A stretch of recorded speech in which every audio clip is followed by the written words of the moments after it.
Russia dominated Europe. China dominated Asia. America fell into civil war. Lurking in the shadows was Canada and Australia.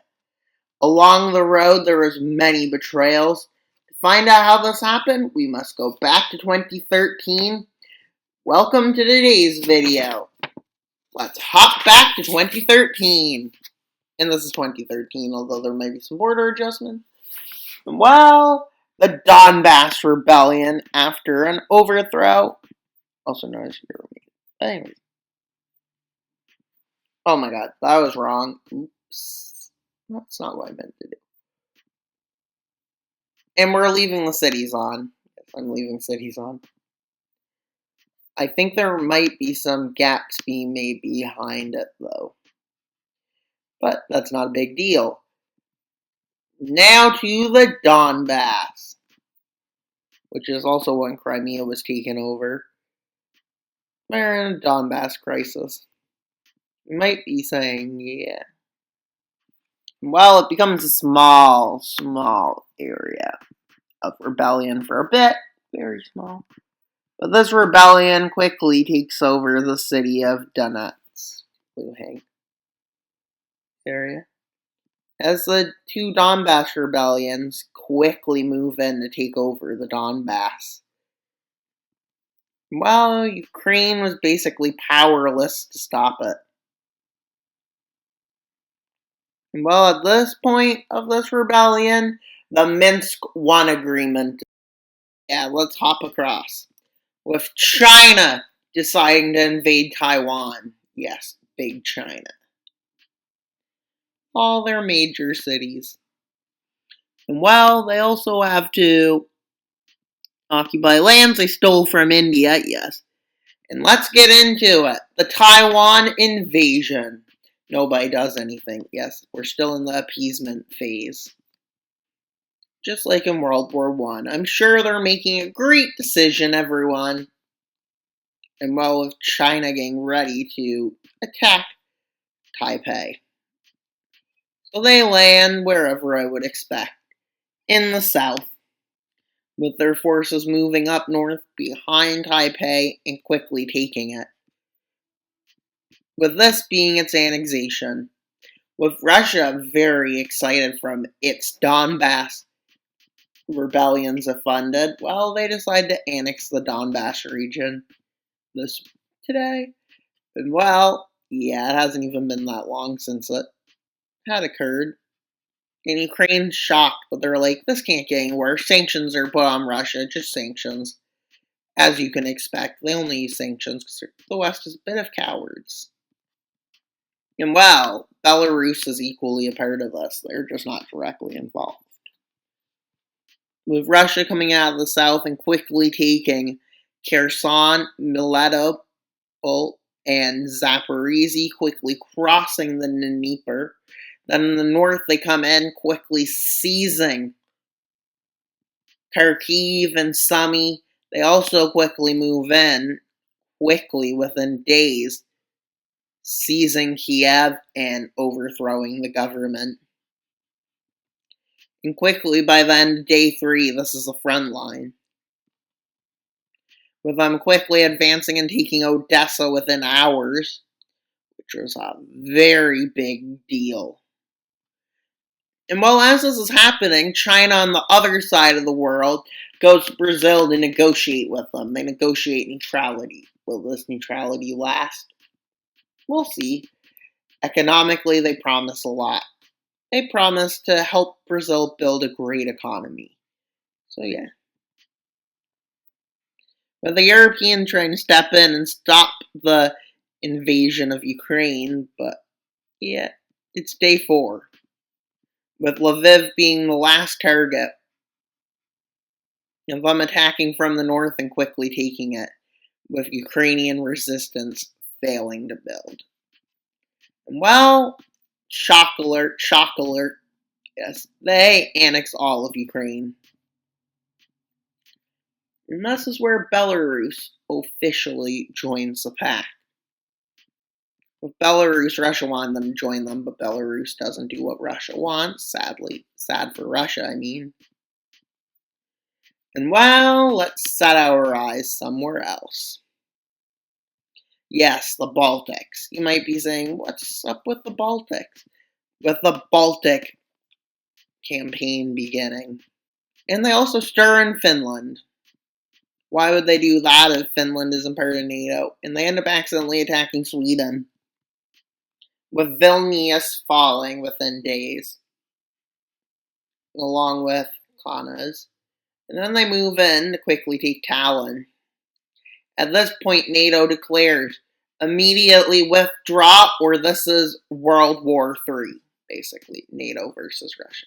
And China's like, yeah, I'm part of this too. You mess with Russia, you mess with me. We're one of the same. Article 5 is called this morning. Article 5. And also Finland and Sweden, yes, they aren't in NATO technically yet, because it's 2013. Well, probably 2014. Morality! Such a traitor, a sack of potatoes. Who even cares about them? All I think they go is gobble, gobble, gobble, gobble. You might think, Article 5, okay, what's worse that could happen?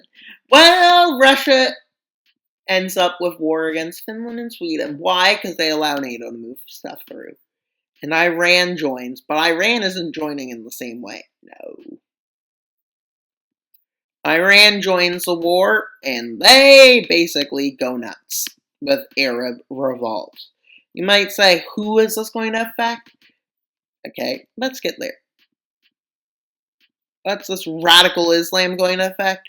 Morocco, Tunisia, Egypt, Somalia, Sudan, not Yemen. Yemen is chilling.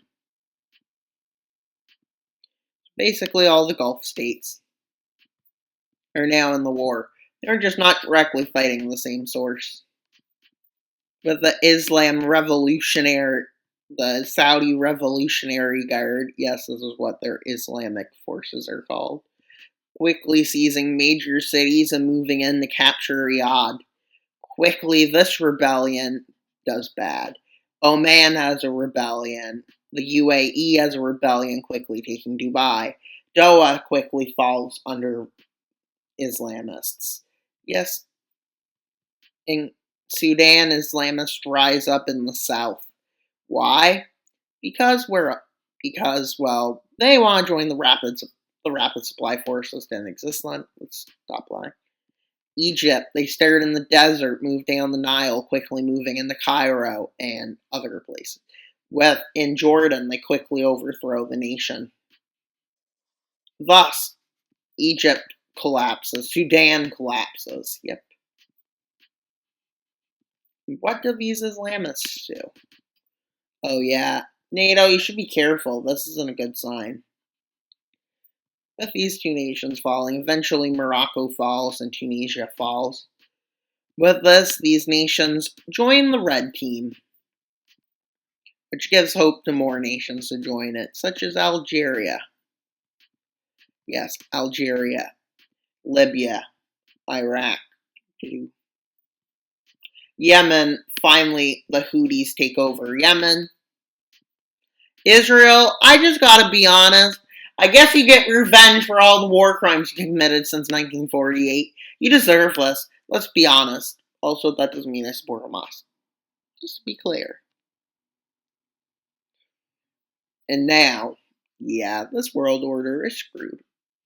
And yes, let's go to the next area. North Korea blows up South Korea. God. Oh, God. Oh, please, God, wake me. Oh, please, God, wake me. Yeah, hopefully. Now, let's invade.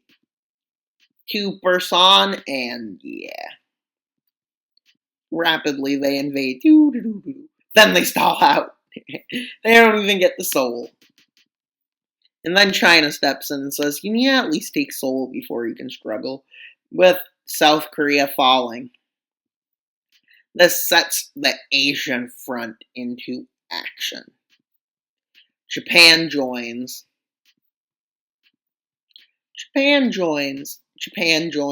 What the Japan Japan joins. And no, Japan, you don't own that. Stop stealing from big Russia. Fat Russia. That's what they are. They're fat. Vietnam declares neutrality. The Philippines join. And well, not a very good sight. Where's Indonesia does something? Doesn't seem like they do it yet. And well, New Zealand, the Philippines, and Australia and India join. Which is also an interesting story, because Pakistan also joins, but not much happens on this front. There's no real fronts of action yet.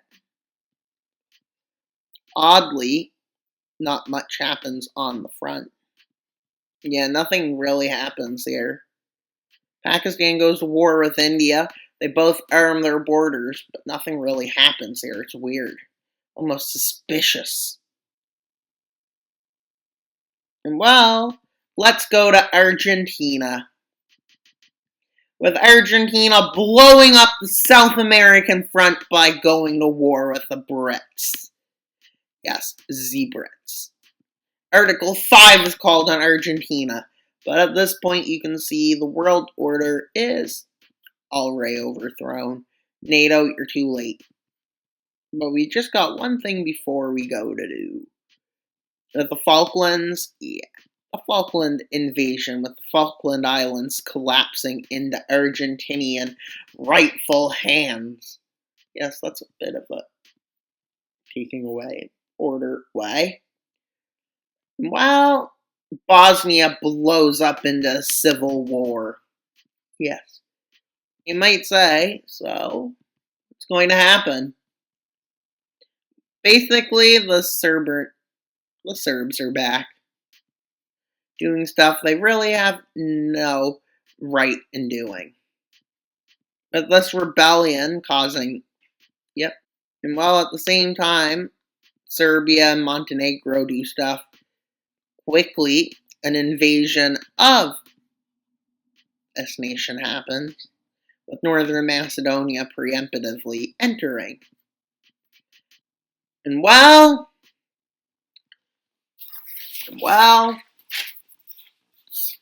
with Russian and China greatly expanding, along with Argentina annexing the Falklands. Now the West is overstretched and India and Turkey is hiding something. But the Strait of Malacca is... Wait a minute.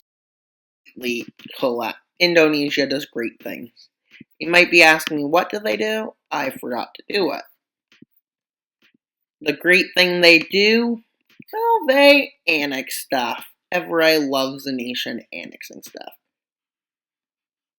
With them annexing East Timor. That goes pretty smoothly. Then they move in to annex Malaysia. Quickly moving in to do it. Along with Brunei, then they quickly move into the rest of Malaysia. They manage to do it. And Singapore.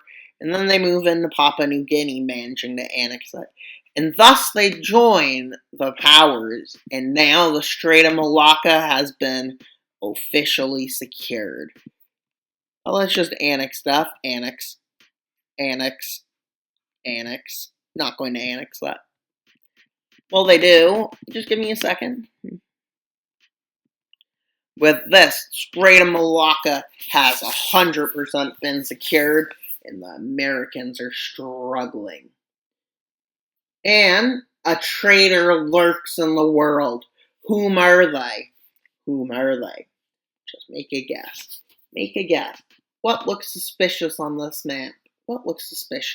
Just make a guess based on that. And please subscribe, like, and comment your theories on what's about to happen. Stay in tune for Thursday's video, where we will see if the Axis will collapse like a card house, one by one. How do people live in the superstates? And how far has state censorship go? And what do the people think? The build-up for rebels, whilst Freedom Pack plans a liberation. The World is on the brink of disaster. Stay tuned. Anyways, Wild Mapper out.